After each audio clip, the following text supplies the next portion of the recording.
Micron, how to invest windfall proceeds, tokenized stocks, your calls, and we end with a look at today's markets. Our first letter asks, a question for a contrarian Tom. With MU at all-time highs, time to short? If you see such a move like this, do you use wheel strategy or rolling to short it until it's settled on XYZ level? Or do you prefer to short, take a profit, and walk away? And also, Scott. Well, first of all, MU has earnings after the close today. Yes. And Yeah, so, that's why I think they're asking the question. yeah, no, I yeah. understand. And it is at all-time highs. Just because it's at all-time highs doesn't necessarily mean it's time to short. The fact that it's rallied $100 straight without a downtick, that may be more like it. I mean, I anticipate that whatever they're, these companies, like stocks don't go to all-time highs and rally $100 in a week if they're going to have bad earnings. I'm sure they're going to blow the doors off and it's going to be like spectacular. The question is it going to be spectacular enough to move the stock up $100? Or is it going to be spectacular enough just to justify the $100 move that it's already had? I'm betting that the earnings are going to be spectacular enough to justify the move that it's already had. And maybe you get the expected move of like $40 higher or something like that. When you say, if you see a move like this, use the wheel strategy, rolling to short it until it's settled. I'm not exactly sure what that means. The wheel strategy to me is always you sell puts. And Right, then I you think short. that's what they're saying. Do you sell puts and keep selling puts until they get hit? Well, and they're then, asking if I'm going to short it here. If I was going to short it, I wouldn't sell puts. No, I would not use the wheel strategy. If I'm looking to get short a stock, I'm definitely not looking to, sell. I'm not looking to sell stock and sell puts. I'm not looking to. No, that's not the approach I would use. I would either sell calls or sell call spreads. In the case of MU, it's expensive to sell calls. So you kind of have to sell call spreads, but I prefer naked calls myself. And I like to go 2 to 2.5 times out of the money. Like I'm selling, yesterday I was selling the 560s. Today we'll be selling the almost 570s, 575s at least. And I like the that's 3 not days. really putting yourself out there and taking a lot of risk. I want to make a buck. You're okay. And the other thing is I like the 3 days because I'll tell you why. Because if the stock's up like $50 or $80, just in case. Yeah. If you're doing April, you're going to lose money if it's outside the expected move on the upside. If you're doing March, you're covered. The only problem with March, you're going to be good. The problem with March is there'll be 2 days to go after today. The only problem with March is tomorr's the last day. I know what I'm saying. No, you got 2 days to go up to today. But yes, the 2 problem days. with March is that there's nothing you can do if you're wrong. Like Correct. You're fucked. So yeah, there's nothing you can do. I do not have a position yet. I will before earnings, but I have a very, very different approach, which is great because that's why we have markets. Sure. What's your approach? This is what's that? Yeah, what's your approach? I think this is a buy the rumor, sell the news. So there's no chance that they blow everything. When I say their numbers might be really good, I don't think there's any chance. Well, we're kind of right saying now. the same thing. Okay. I think the risk reward here is to be short. So again, you're selling, whatever, $120 calls, $120 out of the money. I'm going to be closer to the money because I don't think there's a chance that it's over. Now it's down to $36. It's already come down a little bit. Yeah, it was over 40 yesterday. Yeah, I got it. So the strangles, by the way, the strangles, because I sold strangles yesterday. I didn't just sell naked calls.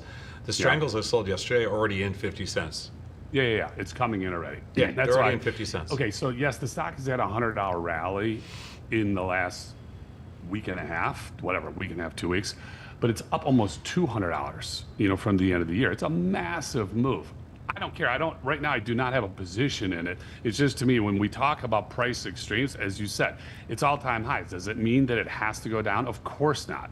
Of course the stock could go higher, but from my perspective, risk reward is to somehow play it to the downside. Now, your point is a really good one to say, if you're going to trade the 2-day options, the good news is you could be wrong selling $100 out of the money call. You could be wrong. It could be up 80 and you could still make money because there's only 2 days left. Whereas if you go out, to 37-day, 44-day, and you do that those options are going to be higher. The problem is, if you're wrong in trading 2 days, you have no chance to recover.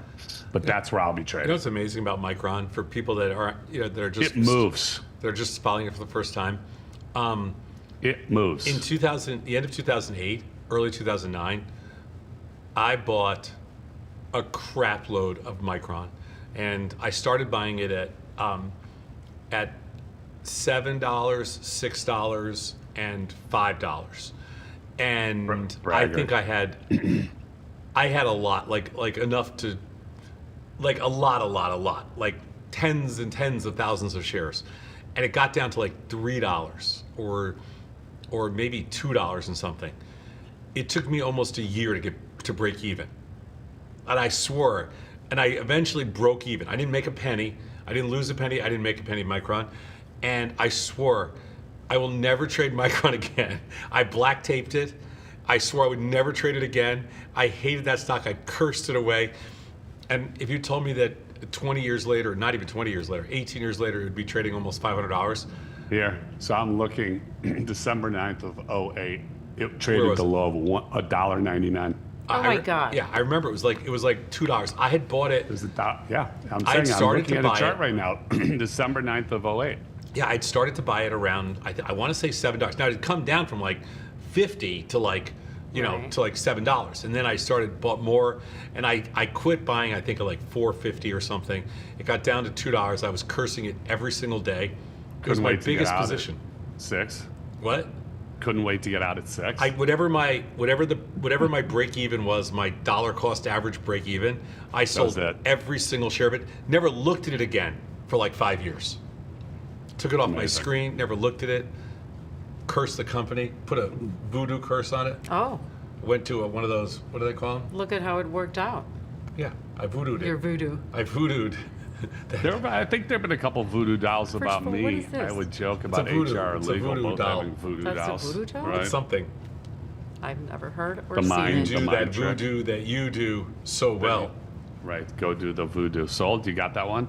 Go do the voodoo that the you voodoo do that you so- got that Go you do know the so voodoo well. that you do so Blazing well. Saddles. Never mind. Let's Yes. move on.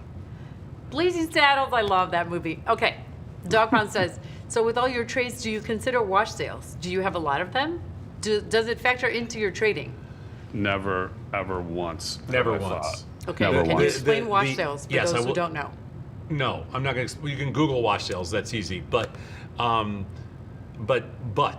what I will say is that the technology, the tax clearing firm back-end tax technology now offsets all your potential buys and sells, and there is no wash sales in option trading. Okay, there we go.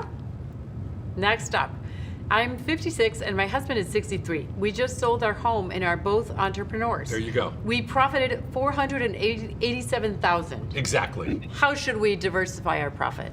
First of all, congratulations Yes, on making a good profit. for because you. I've had my house for 20 years, and I'm gonna Oh, lose no. money on it. So No. You still That's haven't first- sold that house? it's getting close. It's off the market right now, no? Yeah, it's getting. Yeah. I think we're done. Why? But anyway, You have a buyer? that means done. You have a buyer. Yes. Because I drove by it the other day, and there's still a for sale sign out in front. Doesn't it say contract pending or something? Oh no, I don't know. I didn't look.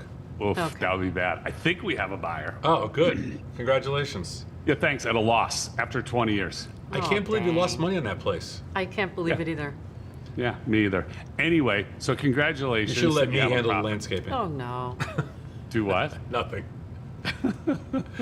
Landscaping. Hey, if you have some extra Seriously. chairs in there, we can use some extra chairs. You're not selling the furniture, are you? Yeah. So there's nothing in the house that would work Oh. for you. No. We So- need some chairs for the coffee shop. No, sorry, gone.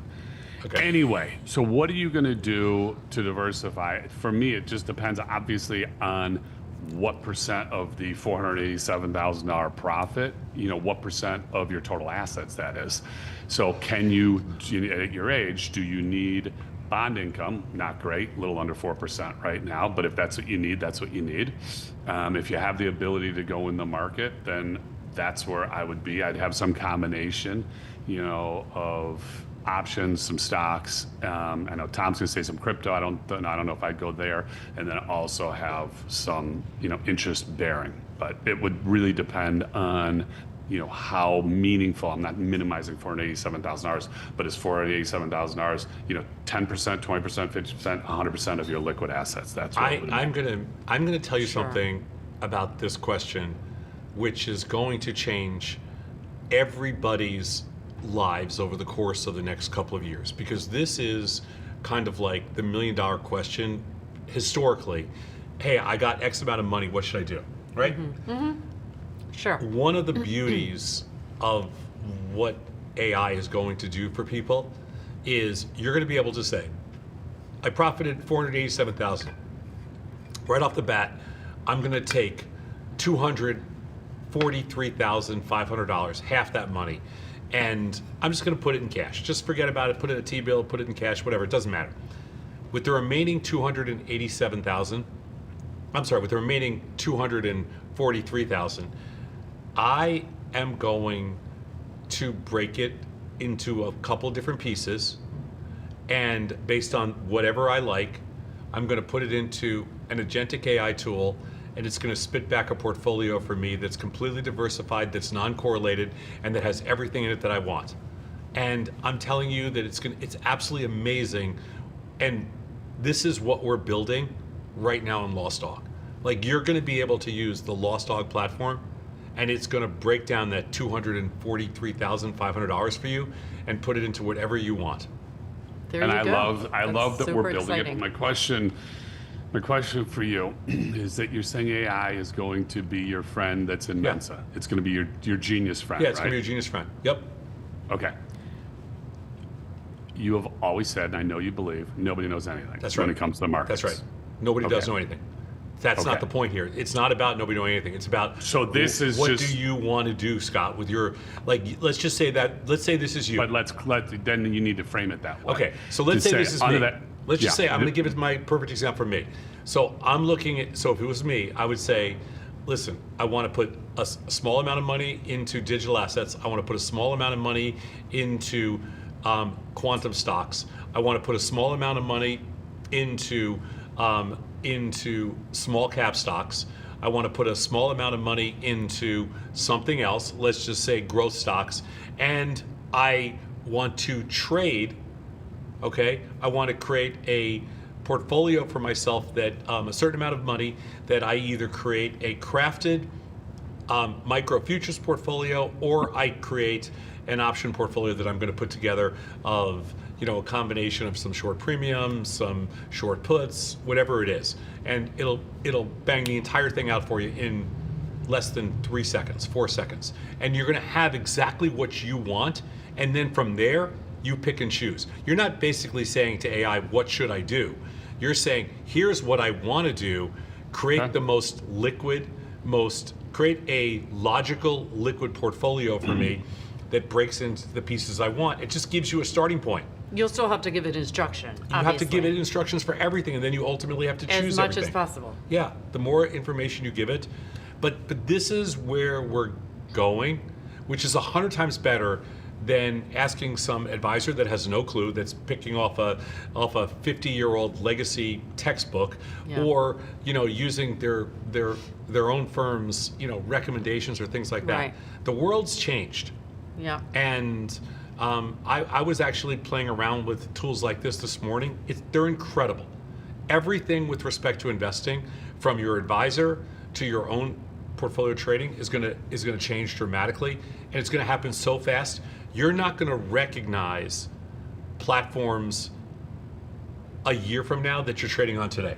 Yeah. And I believe that. I believe that too. Well, for some firms, some firms it's going to take them a lot longer. Yeah, I than a mean, year. some firms, like if you're trading on Schwab 25 years from now, you're going to still be trading on the same Thinkorswim platform we built on 1999. So in 2049, you're going to be trading on the same platform.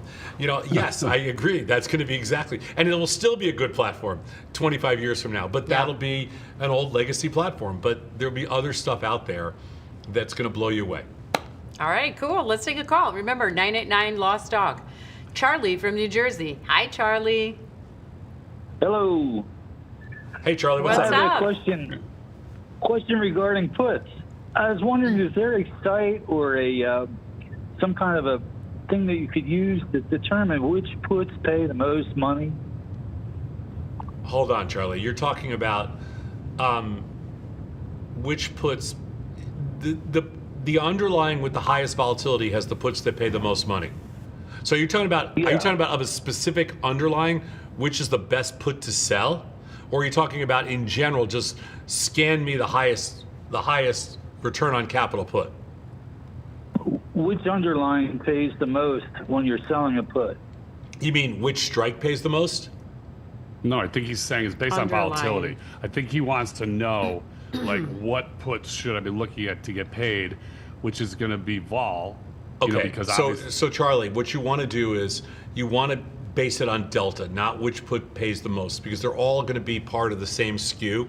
Like nothing, there's no single put that's out of line. So you find the stock with a high volatility. That's just up to Right. you, and then Yeah. you pick the right delta. I would start with either around the 25 delta, and that's going to be the put that we call optimal. And the reason for that is you collect the most amount of money with the least amount of risk. Like you're going to have a break-even point that's right around, 80% probability of profit.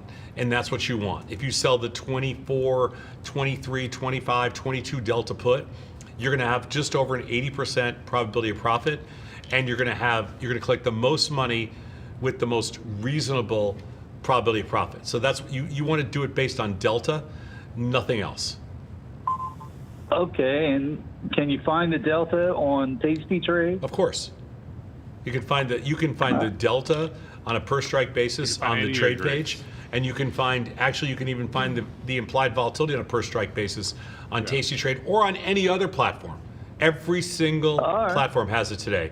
So, but yeah, the delta, you have the delta of every single strike. You can do it on mobile, you can do it on the desktop, on web-based, and you can do that basically on every single platform in the whole industry. All right, well, thank you very much. Good luck, man. Thank you. Thanks, Thanks for Charlie. calling. Yeah.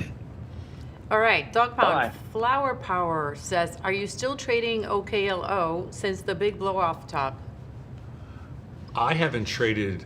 Mid-October was I've never traded OKLO, so. Oh, I've traded it. What is it? What does it stand for again? I forgot. Oh, OKLO is the company, but it's a nuclear. Yeah, it's nuclear, right? Yeah. Yeah. yeah, it's an Yeah. energy company. Yeah. Yeah, we've traded it a bunch in the past. It's the 52-week range is $17.42 to 190, just under 194. And it's Yeah. now 60. So it's Are you come still? down. Am I still trading 130. it? No, I'm not trading it. I haven't traded it. I don't actually remember the last time I traded it. It was probably 2025. I haven't traded it in 2026. I don't believe. Okay, option market's not great. Yeah. A lot of open interest. Yeah. Yeah. I think. IV rank is 32. Yeah, I think Flower Power. This is a tough one because I haven't traded it in 2025. I was never a big fan of the nuclear stocks. Like they never got me. I never bid in there. I think I traded OKLO for some earnings plays and a couple of, it seemed like it was a price extreme. I actually don't even remember if I think we made money in there in 2025, but I don't remember. Yeah, honestly, I don't think I've traded it in a long time. Okay, let's go to another call. Nick from Yeah, Hartford. don't be shy today. We're all fired up here. So, And the lines are open and Yeah. working. Nick, what's up, man? Hey, I got a question about networking and trading. Yeah. And just to give you a little background, I've been trading for about 7 years, and I want to level up with other serious traders and network. Yeah. But the problem is I'm not exactly sure how to do that or where to do it. So the question would be, as a retail trader without a big network, what should I do to get to the next level? Yeah, it really is like one of the reasons we used to do like live shows all over the country and stuff like that is we would like try to create these almost these like social or viral networking events where people can meet other people and because we know it's so hard. The challenge that most firms have, Nick, is that so if you're running a licensed or registered broker dealer, you can't create an independent network where people can connect, because then you have all the liability for that network. That's the challenge.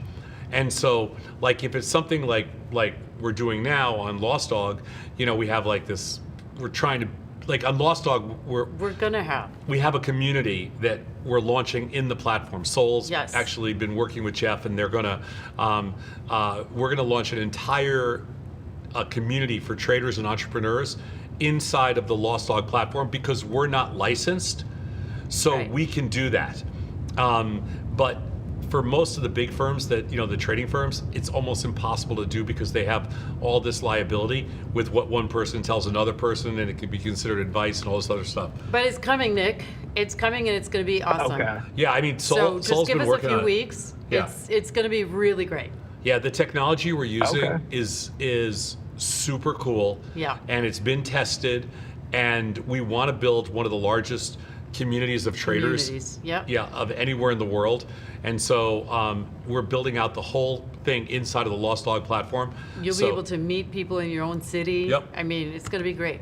Yep. So we're trying to address it. That sounds pretty cool. Yeah, we're trying to address it. What do you guys consider then, if you're not like held to the regulatory thing, as if you were a brokerage? Like Lossdog is more. What is Lossdog? I mean, what do you consider, more like consulting or something? No, not really. We just consider ourselves, we consider ourselves content marketers or content creators. Okay. We build software. I mean, we're going to eventually partner with some large financial service firms, because right now, we have no revenue. We're not charging for our software. We're just giving away stuff. So at some point we have to figure out how to support, ourselves. So we're going to do it through marketing deals, kind of like how we built Tasty.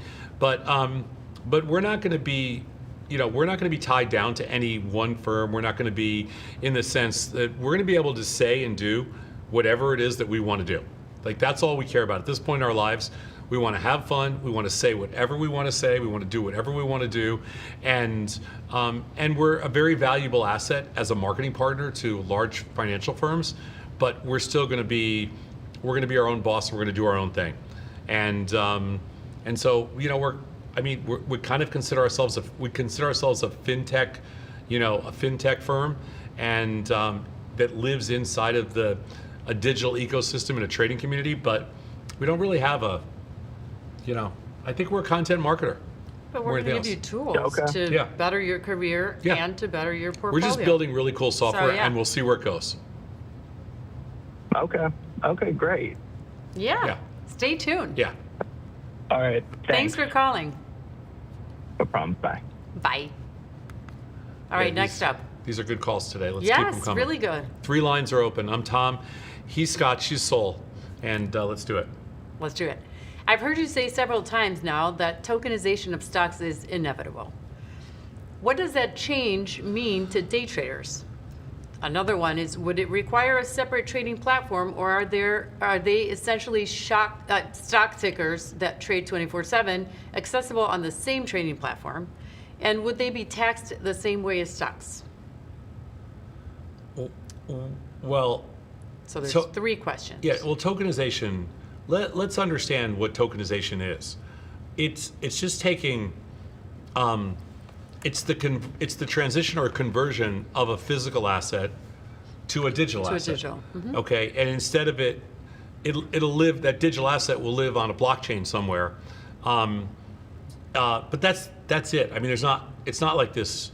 It's not like a different product or anything. It's just. Well, wait a minute. In fairness, it depends on how they are created, and this to me is where there's a lot of risk in how I believe in it, and it's going to happen. It needs to happen correctly, and it's not as simple as just saying, you're turning a stock certificate into a digital asset, because it depends on how they're offered. So are they being offered by the issuing company? That's very different than if somebody were to create a fund and say, we're going to offer you the ability to trade ABC stock.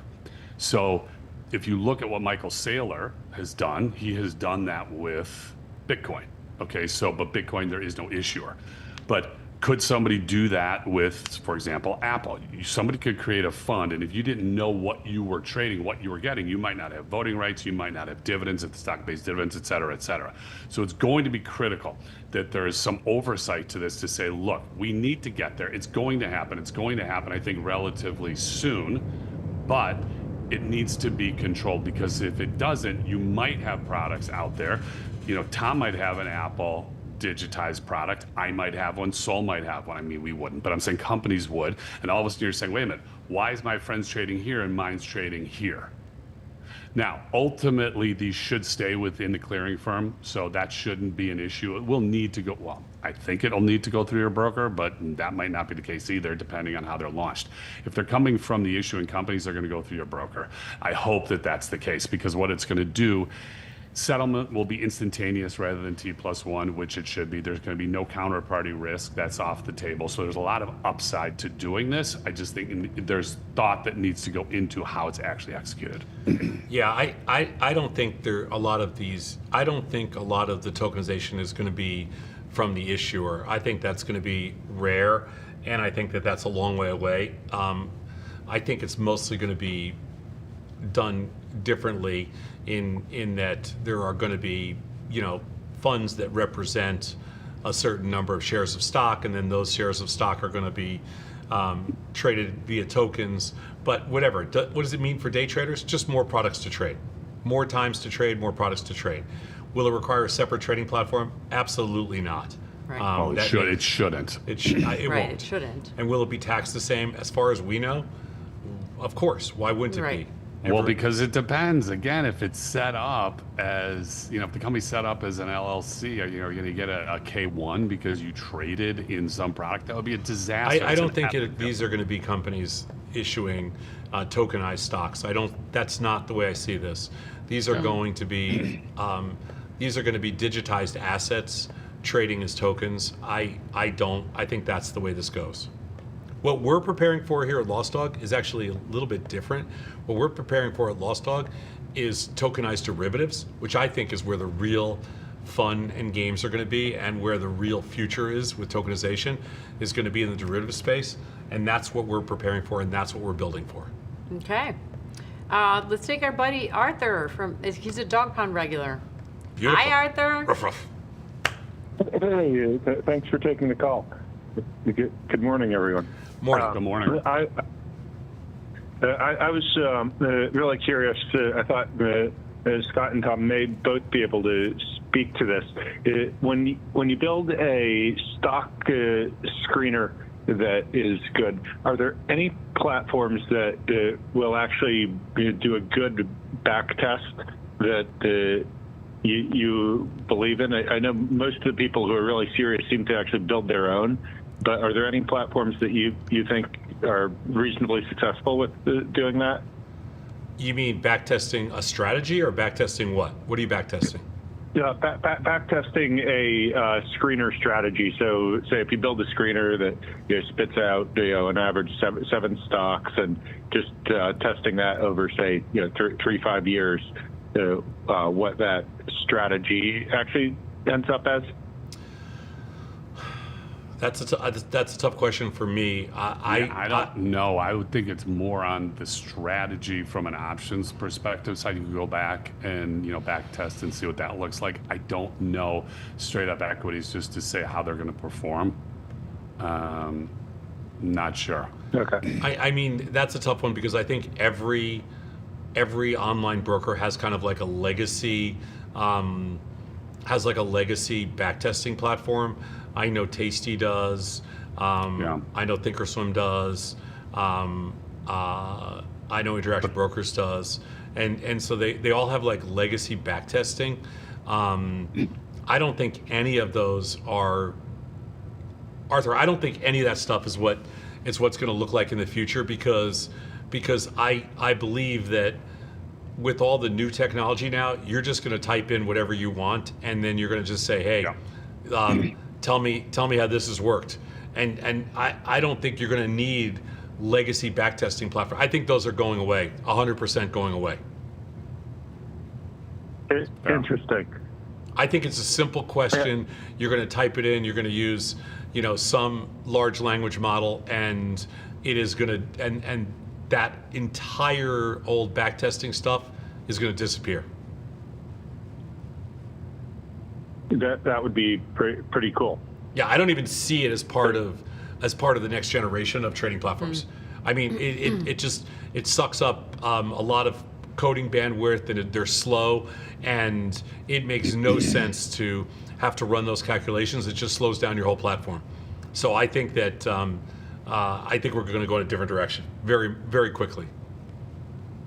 Got it. And if you've got another minute for a follow-up, I just was curious if you could explain any more of the future you think you're seeing on where AI takes the whole portfolio concept. It seems like you've thought about this a lot, and you two are some of the best people in the world to potentially share where that might be going. Well, I actually think it goes. We've done more than think about this. We've actually already building what we believe is the next generation of agentic AI. I mean, I'm not saying we're the first, because I'm sure there's other people building it with respect to stocks, but I think we'll be the first with respect to futures and crypto and option strategies. And I think that from what I've seen so far, based on the buildability of these tools, the feature set that they include, the amount of information that they spit out, the only thing that I think is going to hold them back may be a little bit of the cost of burning all those tokens, the cost of just of doing all those AI calls. But what we're capable of doing now, it's mind blowing, Arthur. I mean, I'm telling you, like, when I see what the results are, I'm thinking to myself, how, like, this is 10x of what I thought we would be able to do, like, with one simple question. Like, you ask one simple question, you're going to get back 10 pages of explanation of all the different models that go into every. I mean, you could cut it down to as small as you want, but it's wild the amount of information that's going to be available at your fingertips. I think you're looking not even more than a couple of months out, and you're going to start to see this stuff on virtually every trading platform. Yeah. I think we're right there. It's super cool too. It's going to help. Yep. It's going to help everybody. It's going to make everybody smarter. Yeah. Looking forward to that future. That'll be fun. Yeah, it's going to be fun. It's going to keep everybody challenged with all new stuff. The future is near. Thanks so much. Really enjoying the show. Thanks, man. Thank you. Thanks, Arthur. All right. There was another question from the drop count, but I don't see it anymore, so we're going to move on with the deck. I imagine you primarily are referencing total delta or beta-weighted delta of an underlying. What if you have a ton of positions on with varying strategies that may contradict each other in terms of profitability? Do you even pay attention to that and treat each position in an underlying separately? No, we don't. We are always referencing the overall position and the total delta and beta weighted delta of each underlying. I actually use actual delta, meaning the individual underlying delta itself, not beta weighted, and then my portfolio is beta weighted. So I know that's going to sound a little confusing to people that aren't used to that kind of tech, but we use beta weighted delta to look at portfolio risk. We use individual total delta to look at individual positions, because then you're comparing kind of apples to apples. But we do not break down individual positions by strategies that are by multiple strategies that are part of the same position. So if I have some strategies that are long delta and some strategies that are short delta, and net we're flat delta, I only see flat delta. I don't break out any trades. You can if you want to on a rare occasion, but I look at it as the total position. The totality of the position is everything. There's no such thing to me as each position. Each position. I mean, the Yeah. only reason, I completely agree with it, the only time, that I might look at individuals is if I needed to make an adjustment, and I would try to figure out where I was going if I needed long or short deltas, and I wanted to make an adjustment. That might impact what position within my overall position and I'm not saying my portfolio, I'm saying within a particular underlying, if I wanted to make an adjustment. But other than that, I completely agree. All right, cool. Yeah. There you go. Next, I was looking at trades to try and take advantage of the positive skew normally seen on individual speculative stocks. Is there any way to lock in some call pricing edge because of the high skew? You want the reason this person asked this question is because they really want to believe that because there's high skew, there's free money. There's free money in there, and there's a way to lock in the edge. No free money. No free money. No free money. No soup for you. Yeah, the high skew does make things look weird. You're looking at some stock and you're going, why are these calls twice as expensive as these puts? There's got to be a way I can sell one call and two puts, or I can sell one call all the way out here and a put here. They're priced that way because they're supposed to be. Yep. And just because something has high skew does not mean that you can lock in extra money. You can try to take advantage of high skew by maybe widening out the strikes a little bit, by doing some other things, but you don't have any, there's no like theoretical edge. It's just, you're just getting wider because of skew. Yeah. Skew lets you be funky, it lets you do things, just like high volatility does. There's a reason, bottom line, there's a reason options are trading where they're trading. Yeah, that's it. That's it. Don't think like, vol double, triple, therefore it's free money because it has to go back to where it was. It may, Yeah. but it may go up 4 or 5 times before it goes back there. Yeah. So, so no free money, simple answer. Okay, let's take a call. Anthony from California. Hi, Anthony. Hi. How are Hi. you? What's up? I'm good. First time caller, and Awesome. I'll get right Thank you. to it. So you guys sometimes really crack me up with some of your stories, and I know you're all parents. I'm a parent of a teenage daughter who just started dating. Ooh. And I'm wondering if you guys... You're gonna scare Saul here because she's I'm not she's looking just forward to that. she's a couple of years away. Well, you're even closer than a couple of years. No. Yeah, and she's No. gonna freak out. Oof. I'm gonna be like la la la la. Don't worry. Wait till the first time. Wait till the first time you catch a boy sleeping over. No. Okay, go ahead. Anthony, Sorry, Anthony. here's what we always said in my house. We'd rather, if it's whatever's gonna happen, we'd rather it happen in our house. Yes, At least 100%. at least we know where they are. I agree with Correct. 100% agree. That's kind of where I'm going with it too. Yeah. But my so the guy she's dating, he seems like a pretty decent guy. I'm warming up to him. But I'm looking for some good ideas that might just let him know that daddy's still around. Like, we live out in the country area, and everybody here likes to go target shooting. So I'm wondering whether I should invite him over target shooting. Oh, for sure, for sure. You got to kill something in front of him just to make sure that he understands. You kind of have to send a message somewhere out there, Anthony. You got to Like send a some picture kind of of message. his face on the target and going, wow, wonder how that got there. Or you can show him where her last boyfriend was buried, that kind of thing. Yeah. Aww. Scott, what about you? Hey, Any ideas? Anthony, good luck. It's a great age. Yeah, thanks. Challenging for sure, but a great age. Yeah. Yeah, I love her. She's a good girl. So. Oh, good. Yeah, that's good. I always tell my daughter, no matter what,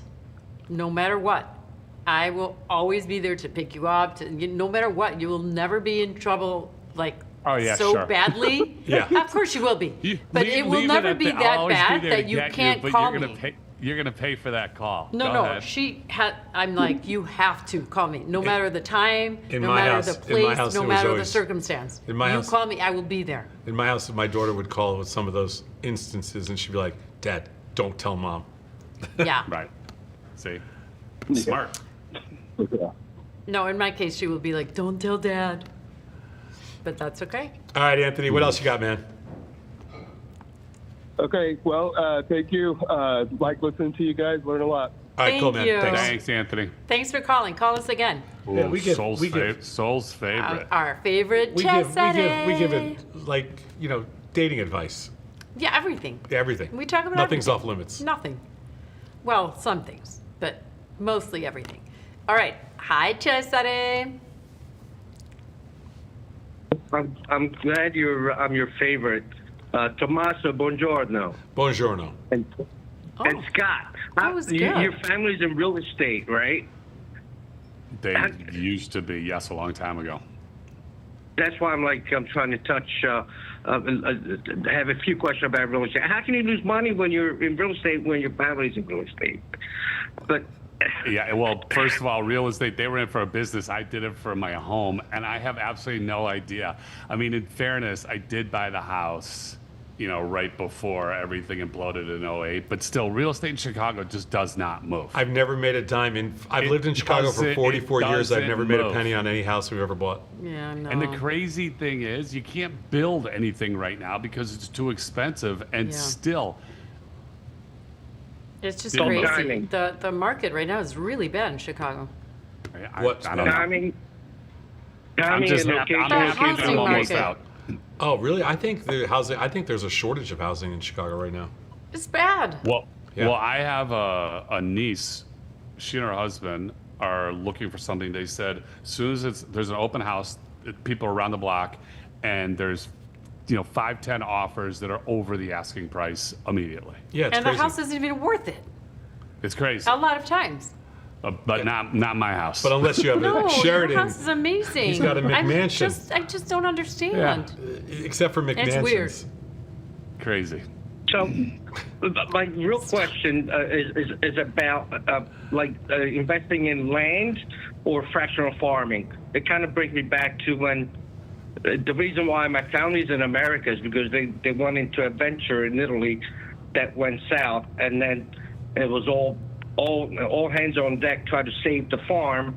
And I had uncles that went to Venezuela and Germany and then the United States just to save the farm. So the question is, digitized assets, can that go into like farmland? And can that be traded as tokens? And Can it be? and Yes. that. Is it going to happen I would- anytime soon? Yeah, I would think Not a in our farmer. I mean, it's going to be a while.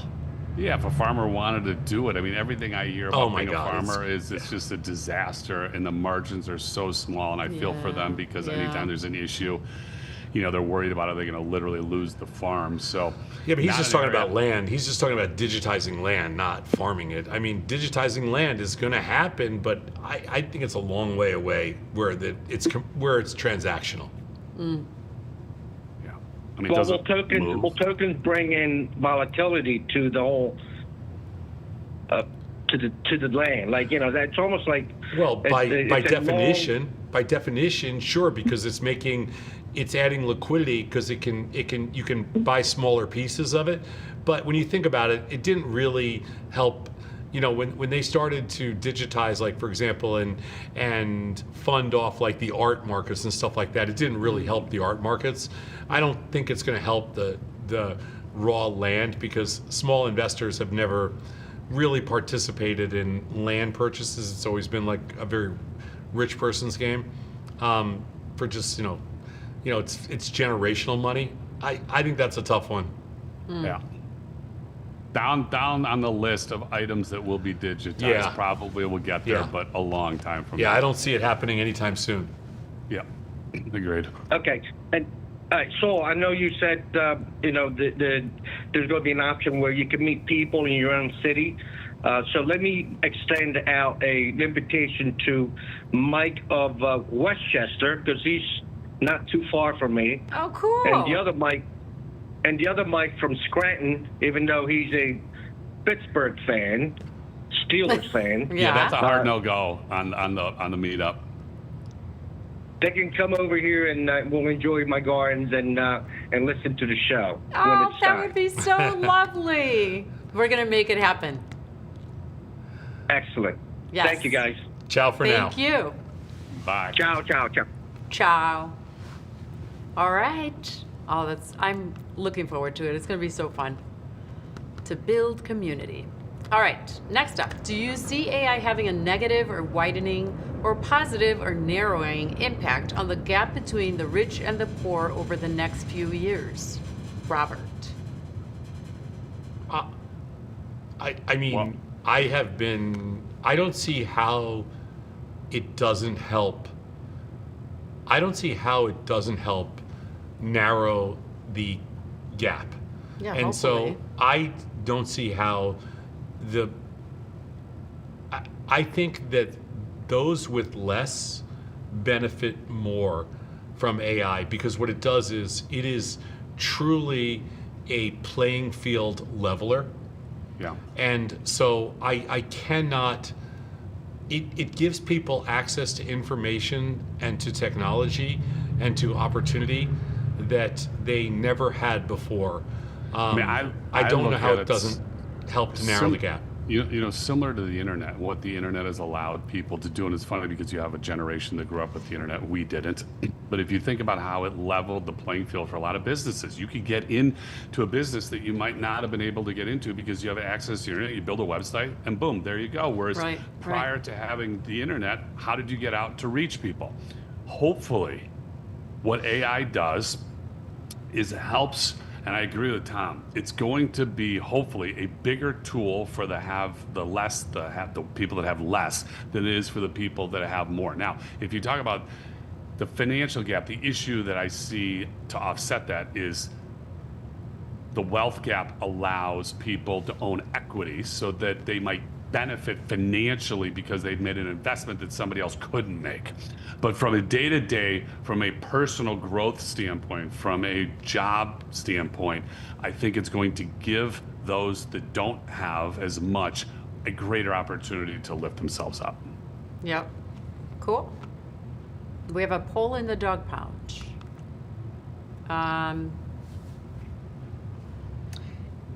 After factoring real estate taxes and maintenance, have you made money on your primary residence? No. Even not factoring all of it, I didn't make money. So The answer is no. I'm The answer going is to be no. in tears if I have to think about that. Yeah, no, don't think about it. We're changing the subject. Yeah. I still cannot Well, understand. I want to know if people, I mean, clearly we live Yeah. in the wrong city. I want to see if people say yes to, you know, if you factor in all the expenses. I mean, that's amazing. Well, maybe the lady who sent us the question about the entrepreneurs, her and her husband, that made $487,000. Well, you can make a lot of money in real estate still, you know. In different Chicago? places. Not in Chicago. Okay, that's what I'm saying. But the I other want to thing know about where Chicago- this lady is from. Nobody loses Doesn't go anything down either. either. What's that? You don't lose anything do- either. It doesn't go down either. Right. Yes, of course, true. Doesn't But- go up, You doesn't know, go so down. when there was the, you know, the big bubble, and even in 08, 09, real estate prices didn't come down that much. They didn't move at No, all. they Not- didn't. Nope. You know, No. Vegas, you go to, you know, Arizona, Vegas, Florida, you go to the, you know, the destination spots. I think those really got hit where there was more speculation. I just don't see Chicago as a speculative. Chicago, there's two cities, Yeah, two right, big it's cities in not. America where prices That's never true. move. Chicago and LA. Chicago, they never go anywhere. LA, they never go anywhere. They all just stay the exact same price. There you go. They never There go you go. down, they don't go up. All right. I still cannot understand why big banks, big financial institutions, mutual fund companies, etc., restrict their employees to trade, or they must go through the pain of pre-clearing every single trade that they eventually give up trading. Okay, well, I Why? will say this. First of all, that's a by choice. There's no rule that says this because Tom and I have always promoted our teams, you know, that they trade. Obviously, they got to do their job first, but we want them engaged with the market. So if a company tells you that there's a rule, it's internal. There's no regulatory rule that says this. Now, having said that, we did have software, I'm sure Tasty still does, within the compliance world, that you'd have to upload your accounts so that they could be monitored. So they would be watching, but you didn't need to pre-clear. So what pre-clear means, for those that don't understand, it's pretty obvious, but at a lot of, if you're at big banks or a lot of the bigger trading firms, you need to submit your trade to compliance, and then you probably need to hold it for 30 days. Oh, what a nightmare.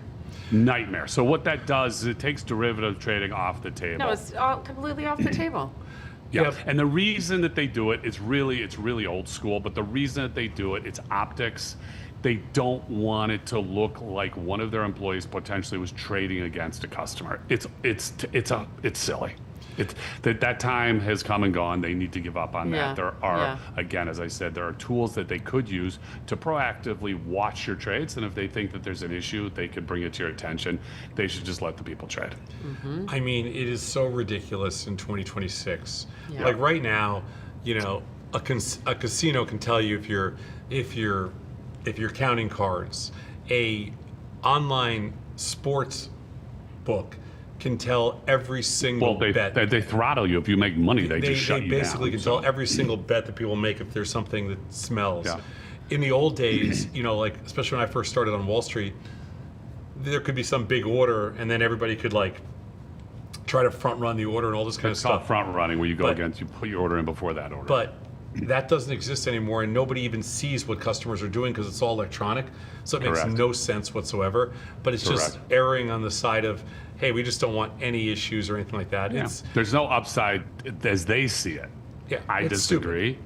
Yeah. Because they think there's no upside to allowing their employees to trade. Tom and I took a very different approach, which said there's huge upside because they're engaged with the markets, which is awesome. They know the product, they know the platform, et cetera, et cetera. So Yeah. we have taken a very different approach. Hopefully they turn around. yeah, at this some is one of the point in time. dumbest, most ridiculous things ever. Yeah. Okay. Andy from the Dog Pound says, after you gave out generous payouts from selling Thinkorswim and Tasty, have any of the people who received the bonuses opened any interesting businesses? No, they blew it all on drugs and Oh, well, no. Oh, come on. no. That's a really good question. Mm-hmm. One that comes to mind, one of our developers, not the one that you're thinking of, Tom, but another one actually opened a furniture business. So Oh, he who? left to do that. I think somebody went on to be a chef. Really? Yeah, Anybody you know? Anybody you know? From Thinkorswim? Yeah, you might know. Colin, I don't know if you'd remember. You don't have It was to bring over- up actually, individual it's names. right Don't- by. yeah. It's, what's that? Stop it. Don't bring up individual names. It doesn't mean anything, but it's Okay. right around. It's right around by our new office. Yeah, I think that there's. I think a handful of Very people. cool. I think a handful of people tried different things, but I think in general, I could say the most letters and emails and comments that I got were for people thanking me for either being able to buy a home or pay off their Yeah. mortgage or send their kids to college. You know, just do things that they weren't sure that they would have been able to do. Or that it could have taken them 30 years to do. Yeah, or Yeah. would have taken a long time. For so sure. Tom and I, So it's amazing. in Life both changing. in both Thinkorswim and Tasty, you know, we took a sizable amount of money beyond the equity that we had given out, because there were people that had equity, but beyond the equity that we had given out, we took a sizable amount of money and gave it as a stay bonus. So, you know, which obviously the purchaser loved because it didn't cost them anything. We took it out of shareholder pockets. But it's just, it's a thank you because we understand that it's a we and an us, not a me or an I who builds a business. So, and I think, I know what we did was unusual. I'm sorry to hear that it's unusual. And I think for us, it made us feel good to do it. It's the right thing to do. You have a lot of people. yeah, we never even talked about it. I mean, No, it's the right thing to do. Yeah, it's the right thing to do. Yep. Yep. Never even this. Never a second thought. Right. Yep. I remember first time explaining to the private equity firm, we're going to give away money, and they're like, "No, giving away our money." I'm like, "Yeah, we actually are. Your percentage of it, you're in, whether you And like you have it or no, not." and you don't have the ability to say And no. you can't say no because you don't have enough votes. And That's they're like, right. "All right, whatever." I go to another one of your portfolio companies that didn't make you any money and cry to them. There you go. Yeah. Yeah. All right, next up. We can see a lot of zero DTE trades in SPX, especially iron condors. If I would like to trade 0DTE with the account size less than 25,000, is it possible to use /ES or /MES instead?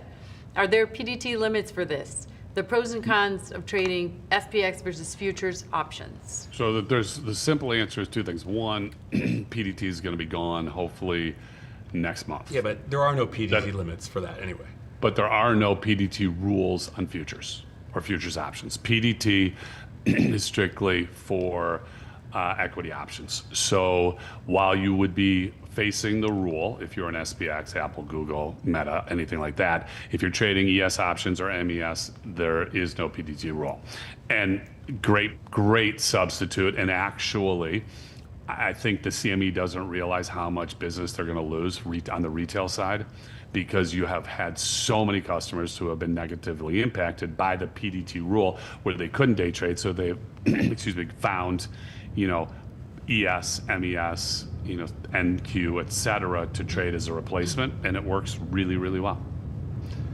I mean, you just have to be approved to trade futures or futures options. That might be your issue. So make sure that your firm will allow you based off of suitability. Tasty, for sure, you'd be able to do it. But a lot of other firms, might have restrictions where you can't. So assuming that you're approved for it, have at it. If your account's less than 25 grand, ES is going to be close. MES is totally fine. You could do probably a couple contracts in MES. Yep. And the pros versus cons, I mean, you could just get smaller in MES. That's the and SPX obviously is cash settled, but in using the futures options, assuming you're going to close earlier in the day, MES you just get smaller. That's all it is. Yep. Okay, so the dog pound, the poll says, after factoring real estate taxes and maintenance again, have you made money on your primary residence? Yes, is 62%. Yeah, good. That's because most of them live like in Florida or Texas.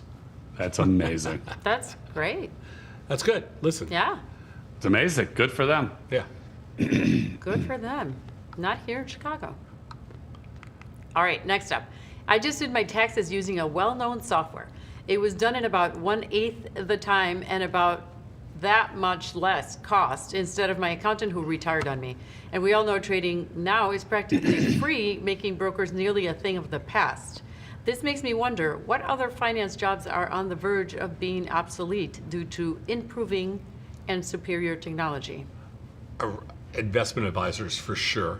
Right. Probably Investment a lot. advisors. Customer service. No, I is know, going. but customer service, investment advisors. Investment advisors, even developers. Yeah, I think there's going to be pretty big demand for developers. Coders. Coders, I think there's going to be big demand. Really? Yeah, because I think that everything's moving to technology. I mean, it's, But you can ask AI to write a code for you. oh, sure. And then who's going to check it? Well, yeah, but I You mean, just came back and said how amazing all this was. I know, but you don't gotta wanna still tell our check it. developers. I think you need developers. But the agentic AI, it is from what I mean, listen, again, we're in its infancy. So if it can check itself and can write code as well or better, which it probably will in the next, 12, 24, 36 months, then you don't need as many developers. I'm not saying you don't need somebody watching the kitchen, but you don't need somebody cooking. I think the most finance jobs at risk are going to be in the registered investment advisor space. That one I see the most contraction. I would say spreadsheet crushers, kids out of college who are trying to get into investment banking and they start off, as analysts. That's done. Done. Yeah, I think the analyst side, the sales side will still stay around, but the analyst side's going to. The analyst side's done. it's going to Yeah. change for sure. Yeah. Yeah. So RIAs, the analytical side, those are going to be really tough. But it doesn't mean that there aren't going to be Support. other opportunities. Yeah. No, there will So be. we don't. There are opportunities that we don't even know exist because they haven't come to light yet that we will know about in 6, 12, 18, 24, 36 months. He's You're right. going to see things going, wow, that's cool. I could go do that. I attended a talk last night about creativity, and this woman was saying, actually, even with all this AI and technology, you're always going to need your own creativity or somebody else's creativity to be able to create Of course. what you want with this technology. So these are that was just tools. to Tom's point earlier, we're But you building still stuff that's need- going to be super cool, that's going to give you ideas. You then have to make the decision. Sure. Right. You then have So, to, yeah. is art going away? Of course not. Right. You know, are we going to have artists? You still need artists. You still need people creating music. Can you create music using AI? Of course. Can you create a painting? Of course. But you still But need that doesn't first mean that- initial creative idea. That's right. Yeah. So fun times are coming, I think. Yeah, it's just, I think the opportunities. I think, unfortunately, fear sells. Yeah. So you have a lot of people out there promoting fear and saying, oh my God, this Yeah. is the end of the world. Nobody's going to have a job. Yeah. I prefer to look at it as we're in a new era. It's new technology. Let's embrace it and let's see how it helps. Let's see what we can do with it. It's not going to cause the end of humanity. Right. Right. All right. And on that awesome note, let's go to market talk. All right. So SPOOs were up last night, kind of the exact opposite, Tom, of the night before, where you said they were down 13 and you thought they were going to rally, which they did. They rallied like 50. Today, they were up, I think, 40 overnight. They just sold off. They were down 50 something. Now they're down 35. Bitcoin's getting hit a little bit, down 3,500, 71,000. Oil catching a bid. It was just over 98. Now it's a little under 98. Gold down 130, silver down 270. These are coming in a bit. VIX cash, these are moving a little bit, up $1.28, 24, and Yep. VIX future is 2306 up. Excuse me, VIX cash, I said it backwards. VIX future is up $1.28. VIX cash is up 69 cents. Woke up in the middle of the night and I sold some S&P Micron is your futures. product of the day. Yeah, I woke up in the middle of the night, sold some futures. They're up 35. I Good sale. Yeah, I took 10 points out of them, 10 handles. It took 2 seconds, and now they're 70 handles lower. No complaining about a winner, sir. Yeah, I know. I didn't really want to Yeah. complain. Did Sounds buy like some you're bonds. complaining. Did sell out some bonds last night when they were up over 115. I bought some back this morning, a little higher than here. The Fed comes out today at 1. I'm hoping There's no expected cut today, right? No. I'm just hoping that that they get a little pressure in the bonds. I'd like to see them back in the 113 handle because I think they'd be a great buy. I think that's the one Yeah, trade. but are they going to do so? Let's see. Powell's done in May, right? I think so. Yes. And is there? I don't know if there is an April. There is. I think there's an April meeting. So he's got Walmart. He's not going to do something. No, I'd like to that's see Going to throw them. gasoline on the fire. No, Right. I know. I don't think he will either. But I'd like to see them. I'd like to see bonds get under 114 today. Then I think they'll be a really good buy. I also think most of us are just going to be trading Micron later in the day. Okay, I need an answer. As you're my financial advisor for Yeah. /6J. Keep going because it hasn't worked. What is this? Barely down. What are you? Are you unchanged? No, I'm down money. You're down Oh. tiny. You can't be down much. Short the 63 puts. I don't think I've ever been up on them. Yeah, but it's still over 63. Not by much. That's an advisor? You're down oh my God. I would fire you as a client right now. You're not even down any money. You're fired as a client.